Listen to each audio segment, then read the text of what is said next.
علیکم ورحمۃ اللہ وبرکاتہ۔ دوستوں، ایک بار پھر سے آپ کا BTL عربیہ میں سواگت ہے۔ آج کی ویڈیو میں آپ حضرات کے سامنے ایک BBC عربی نیوز کا ایک پیراگراف لے کر آیا ہوں، جس کو حل کر کے بتاؤں گا، اس کے ترجمے کر کے، اسی طرح اس پیراگراف کے مفردات کو حل کر کے آپ حضرات کو بتاؤں گا کہ جدید عربی اخبارات کو کیسے حل کیا جاتا ہے۔ تو چلیے ویڈیو کو شروع کرتے ہیں بغیر کسی دیری کے۔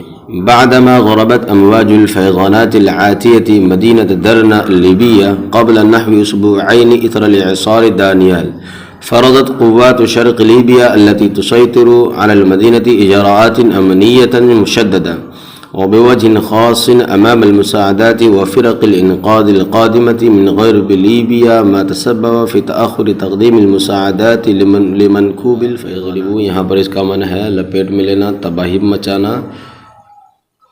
امواج موجن کی جمع ہے، امواج موجن کی جمع ہے، لہر، فیضانات فیضانات سیلاب کے معنی میں ہے، عاتیہ سخت بڑے پیمانے پر۔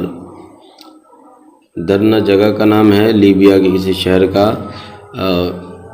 اسبوع اسابع ہفتہ، اسرا معنی بعد، اعصار کے معنی ہے طوفان، اور دانیہ سمندری طوفان۔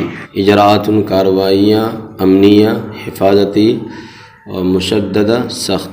مساعدات امداد، فرق الانقاذ امدادی ٹیم۔ تسبب فی کدا سبب بننا، کسی چیز کے ہونے کا سبب بننا۔ تقدیم المساعدات مدد فراہم کرنا۔ منکوب مصیبت زدہ۔ اب ترجمہ کر لیتے ہیں۔ سمندری طوفان ڈینیل کے بعد تقریباً 2 ہفتے قبل لیبیا کے شہر ڈیرنا میں بڑے پیمانے پر سیلاب کی لہروں نے تباہی مچائی تھی۔ اس شہر پر کنٹرول کرنے والے مشرقی لیبیا کی فورسز نے خاص طور پر مغربی لیبیا سے آنے والی امداد اور امدادی ٹیموں کے سامنے سخت حفاظتی اقدامات نافذ کیے تھے، جس کی وجہ سے سیلاب زدگان کی امدادات فراہم کرنے میں تاخیر ہوئی۔